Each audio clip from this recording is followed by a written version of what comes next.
Hi guys, it's Reagan and welcome to the start of another reading vlog. So for this reading vlog, it's going to be all about the angst. I recently just finished Chain of Thorns and I just want to continue that angsty momentum, especially because it's February.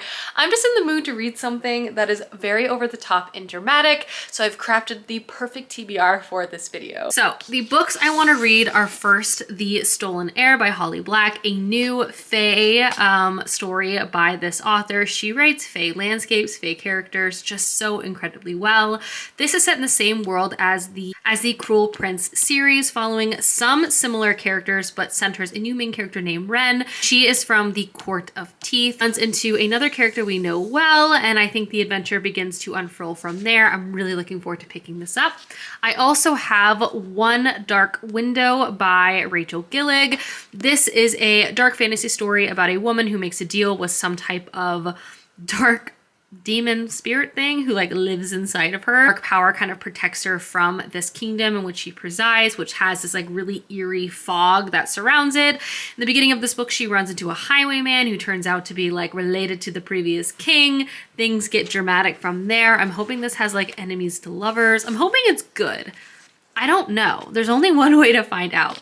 But these are the two books I hope to read for this vlog. Angst and drama and just really entertaining fantasy is what I'm hoping for, but I will keep y'all posted. As it stands, it is Tuesday afternoon. We are about to get another series of weather. I feel like I'm becoming a meteorologist, but it should just be like a lot of rain, which should be perfect reading weather if nothing goes wrong. I feel like I maybe cursed myself by saying the same exact thing in the last vlog, but nevertheless, the rain is coming soon and is going to last through, I think like until midday tomorrow.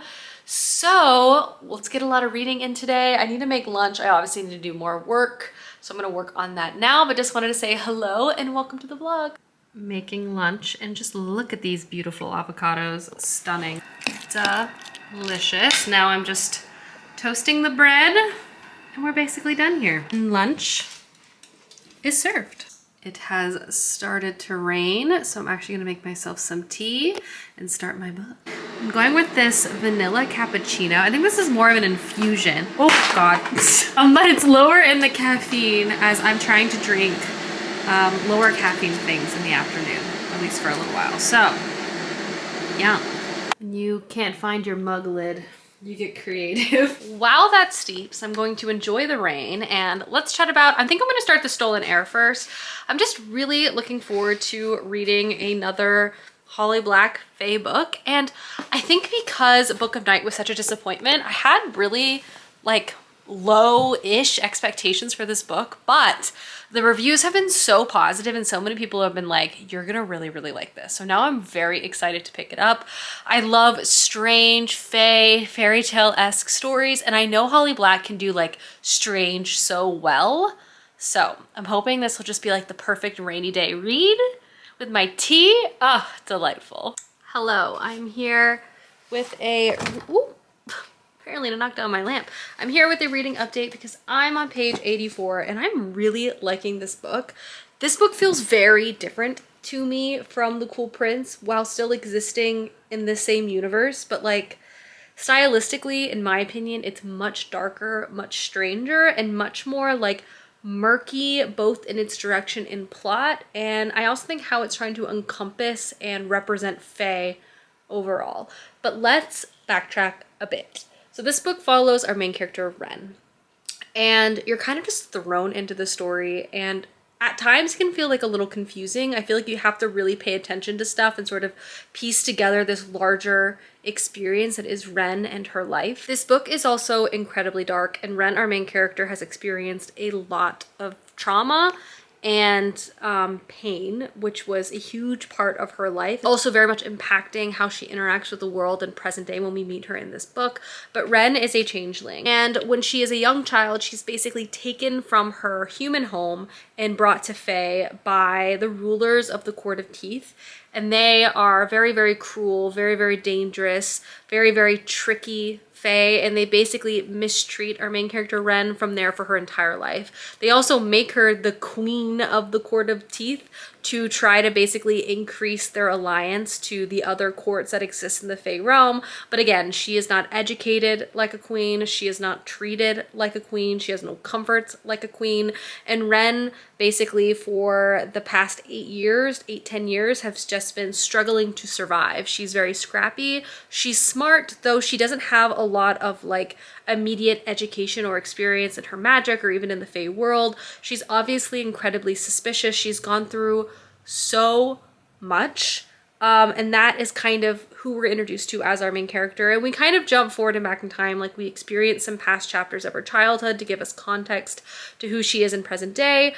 But in the present day chapters of this book, we meet another character named Oak, and he is a known character from the Cool Prince series, and he is on a quest. The quest is a little vague and a little unclear, but he comes specifically to Ren to bring her on this quest, and he's joined by like a friend and knight protector named Tyrion, as well as a prisoner who's like half bird, and this motley crew of people is very unclear to us at the beginning of this book. One, why they're going on this quest, and two, why it's only this small amount of people and like where they're going and for what purpose, we don't know.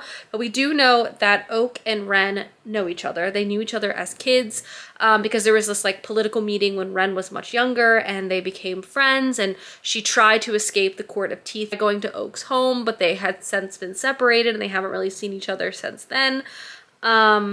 So there's like a lot of stuff kind of unsaid and happening. The tone of this book, as I mentioned, is much darker in my opinion than The Cruel Prince. And The Cruel Prince is dark, but I feel like it's more in the romanticized, like YA angsty kind of way, versus this book feels much grittier in its inclusion of these darker themes, which again, Jude in that series had gone through a lot of trauma as well, but it feels a lot less glamorized. I don't really know how else to describe it other than that. Like, this book feels honestly more like literary leaning in a lot of ways, and its representation of Fae is just spot on, as Holly Black is just known to do.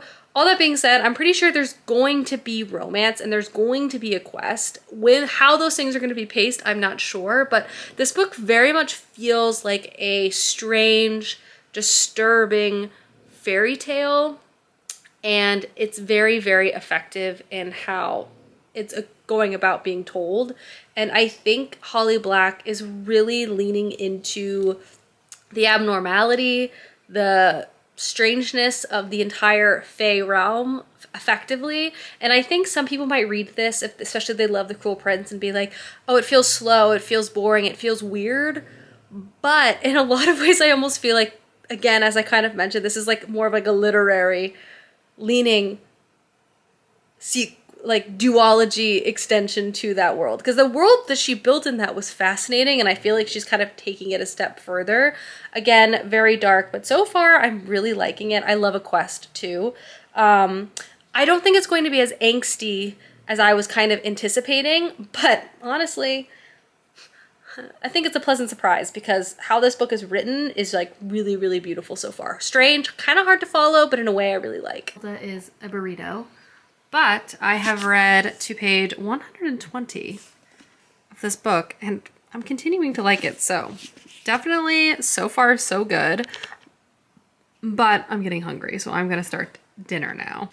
Tonight we are making Japanese curry. I've already cut up my potatoes and carrots and onions. Filming a TikTok and heating up the oil. This is gonna be so good. The most annoying part about cooking, ignore my phone, is waiting for something to come to a boil so you can turn it down to a simmer and then you can just go on with the rest of your night. All I wanna do is take a shower and go play Potion Permit, but I have to wait for this pod to boil. So I don't wanna leave it for like 30 minutes. Cause surely it'll be any second now. And dinner is fogging up my camera lens, but it's done. And the best part is I have leftovers for days. It is time for fruits baskets, and I have some chocolate. It is time for some fruits baskets, and I have some chocolat. Oh, it's not focusing. Oh God. Oh, there we go. And I have some chocolates. This is like the fourth time I filmed this clip. I'm having some difficulties tonight, but soon I will be reading. It is time to read, everyone. and snuggle with Matilda. Good morning, everyone. Ready to get some solid fae reading in on this sort of gloomy, raining morning. Great vibes. Hi, friends. So I have a reading update because I have passed the 200-page mark of The Stolen Heir, and I'm really liking this book. I would say this book has a slow build, but I'm personally really enjoying it. I feel very pulled in. I would say, again, it is kind of like a little bit confusing, but because it is in the fae landscape, I feel like that works to its benefit. This is a quest-centered story, and our main character, Ren and Oak, do have this history that is slowly being kind of revealed to us throughout this book, which I also feel like is done in an incredibly engaging way. There's lots of curses, there's lots of bargains, there's like fae social norms. I just think the setting is just really, really fun and dark and a little bit sinister, which is why I just love fae-centered stories so much. Ren, as our main character, is also very easy to root for. Again, because she had such a difficult childhood, she has a lot of self-hate. So she never assumes that anyone likes her or could think that she has any value or that she is beautiful or interesting or kind. She always assumes that people react to her in a way that is negative. And again, this has to do with people who raised her. So seeing this obviously impact her current relationship as we're seeing her go on this quest with Oak and Tyrion and some other characters we come across, I think is also beneficial to the story too. I also think it's cool that this book is heavily referencing the Cool Prince series, but it's almost like referencing it all from a different angle, like from an outsider's angle, from a gossip angle, which like we obviously know those characters, but Ren doesn't. So she's interpreting Oak, our main character, our other main character, and also the politics where he's come from a very different point of view, which I think is just really interesting to sort of experience.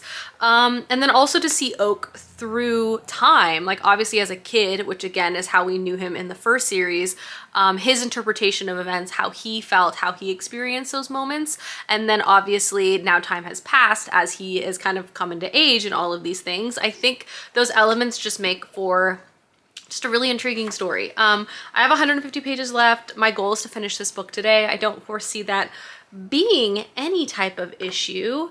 And yeah, I plan to read more later, but I have quite a few things that need to get done. So I'm gonna work on that now, but just wanted to let you know I've read 150 pages and that is the update. I made a mess, but I also made lunch and it looks good. Fresh rice is incoming. And I'm gonna sit in the front room with Millie and read. I want to read another 50 pages to set myself up for success, to be able to finish this book easily and breezily tonight. So that's what I'm going to do now. Shouldn't be a problem because again, I'm really liking it. There's some really great reveals, so I'm curious to see how that's all going to develop itself. And I feel like the home stretch of this book is gonna be really, really quick. Just a guess though. Round 2 on the Japanese curry tonight. Oh, Millie's feeling sassy. But we're gonna go watch some reality TV. So I'm relaxing, eating chocolate, but Clay is hanging up our new towel. I was gonna call it a shower rod. It's a towel rod. We've been working on the bathroom. On the bathroom bit, we've painted, we've done the floors. This is just like a vinyl covering. We didn't replace the floors or anything. So just try to jazz it up a bit. Isn't that right, Clay? Actually in bed and reading this book. Have I talked about how cute this cover is? Look how cute this is. Absolutely stunning, adorable, 10 out of 10 foil design. Hi friends, happy Thursday. I got a haircut, feeling real sassy. That's why I haven't checked it at all. I was at the hair salon for a long time. I also went much blonder, which I think is fun. I didn't finish my book, but I'm gonna sit down and finish it now.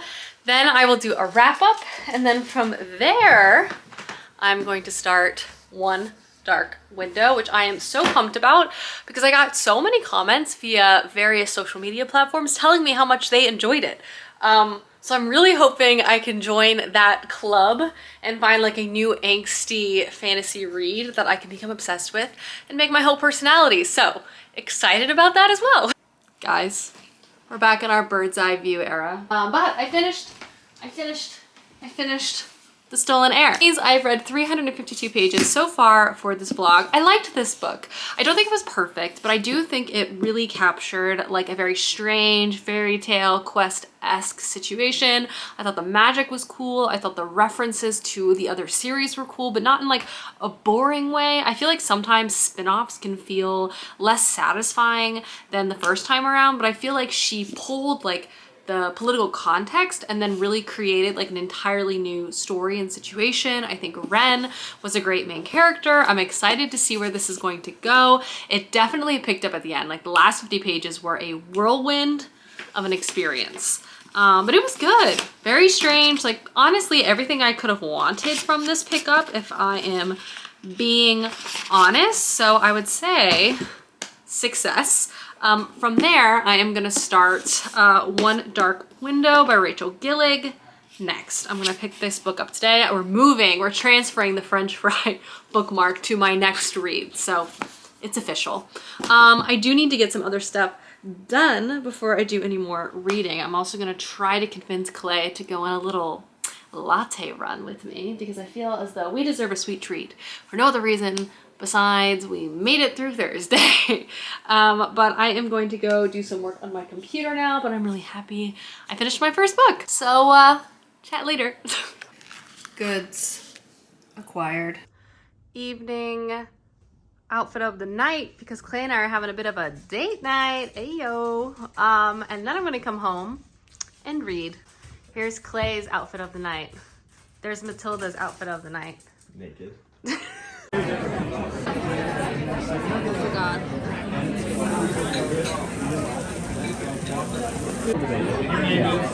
Oh, it is delicate.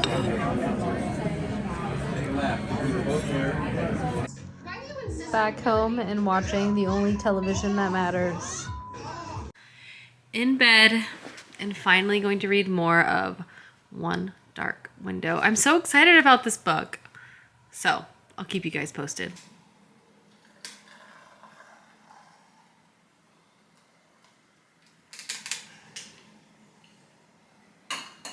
Delicious blueberry tea acquired. Let's sit and also do a reading update for the pages I was able to read of One Dark Window last night. So I was able to read about 50 pages of One Dark Window before I inevitably fell asleep, and I actually plan to sit here and do a bit more reading, but so far so good. I'm kind of going into this book like not really expecting it to necessarily blow my mind, but so many of you guys have said you've really enjoyed it, so I'm hoping to just be like thoroughly entertained. But in this story, we follow our main character, Elsbeth. I'm gonna go with Elsbeth.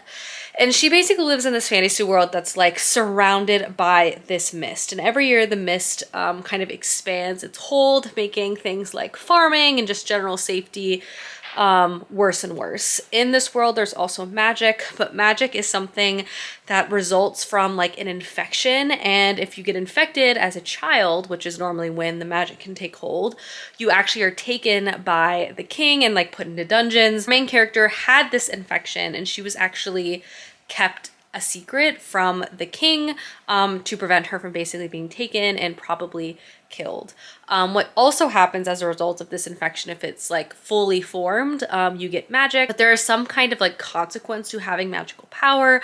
Either you like slowly lose your mind or you slowly lose your health. Our main character doesn't know like how her magic is going to impact her, and she herself doesn't even feel like she has, or she believes that she has no manifestation of magic. Also in this world, there's something called providence cards, and there's a prophecy that surrounds these cards. Basically, it's like a deck of cards, and each one has its own abilities, its own power, and its own consequences, and anyone can tap into the magic of providence cards. For example, there's a card called the Maiden, which when you tap into it, it makes you stunningly beautiful. There's something called the Nightmare card, which when you tap into it, you can like control or like look into other people's minds. There's all different types. They're very, very rare and sought after, so people keep their providence cards close to their chest. The prophecy that surrounds them is when you get a full deck, and the kingdom has been looking for a full deck for generations. It's basically going to be able to grant the power to do away with this evil mist that it's surrounding the kingdom. And that's kind of like the setup of the story. And Elsbeth obviously is hiding a lot of secrets. First off, she has magic, or she had this infection, and so she's had to kind of stay hidden her entire life. She doesn't really go to events or kind of makes herself known in society. But she also has a larger secret that she's keeping from everyone else. And that is when she was a kid, she touched a nightmare card and it sucked like the essence of that card like into her brain. So she has been sharing her headspace with a nightmare creature of some kind for the past 11 years. They like talk to each other. They sort of have like an alliance with one another, but obviously this is not something that Elspeth wants, but she's kind of like dealing with. At the beginning of this book, she runs into like this highwayman group, and they basically are accosting her to try to like find the cards. Fast forward, she goes to the capital and finds out that this group of highwaymen are actually like powerful people in the kingdom. So that's kind of like everything I've gleaned from the first like 50-60 pages so far, which is a lot. It's basically like the setup. Obviously, I don't really know how Elspeth, like where our character is going to go from here. I have to say, I like the writing. It's very engaging. It's pulled me in really quickly. Two, I think the kingdom setup is interesting. I mean, it's like good ambiance at the very least, but I think the Providence cards are pretty neat. It's kind of like this magical deck of cards, and I think it's interesting that the magic is 100% transferable.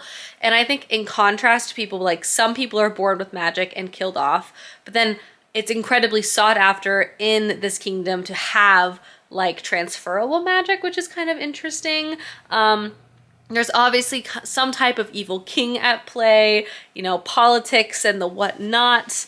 I'm just hoping for something like relatively entertaining, like a fast-paced read and some good angst, you know? And I feel like there's high potential for some angst between Elspeth and our other main character that's been introduced to us, who is rather moody, if you will. So anyway, I'm gonna sit down now and do more reading. My goal is to maybe get like 50% of the way through this book today. We'll see. That would be great. And then I would hit like my 500-page goal mark, which I kind of always have on a weekly basis. But that is the plan. Just wanted to let you know what I've read so far, and I'm gonna read more now. Also, for the record, I have a blueberry jam tea, and it is delicious. And I truly am going to sit down now and do more reading. The angst is good in this. Like, what am I trying to say? Like, I picked this book up wanting there to be like a dramatic meet cute, basically, between two characters in a fantasy setting. And that is what this book is giving me. And I will say, like, the writing. Oh, my light keeps going out. The writing, I also changed. The writing is better than I was anticipating, and the magic system is more unique than I was anticipating. All that being said though, I don't really expect the plot to be unique, but that's also okay, because it's kind of like leaning into tropes, oh, it's back, that I just enjoy in general. Like, we have a very guarded main character, a really stoic and grim mailman character. They both have, you know, shared experience. They're both kind of like learning to trust a little bit, but there's so many secrets and so many things to withhold. The political reality that they're all existing in is very tenuous. You know, lots of juicy stuff here. Lots and lots and lots of juicy stuff. Hi friends, and welcome to the end of the vlog. The next day, I wanted to pop in and wrap up both of the books I was able to read, or rather how many pages I was able to read for this vlog. In terms of wanting to read things that were angsty, I would say I was very, very successful, wasn't I, Matilda? Both of these books delivered in the romance department, the drama department, the fantasy department, and both were a blast to read. First off, I did read the entirety of The Stolen Heir by Holly Black. Went in with, as I mentioned, kind of lower expectations, but I felt like the vibe, the characters, the plot was really unique, very much captured like the Fae experience. The Fae experience that I personally really enjoy reading in terms of it being menacing and strange, but beautiful and otherworldly. I really like the characters. I'm really excited for the next installment. I found this to be very, very entertaining.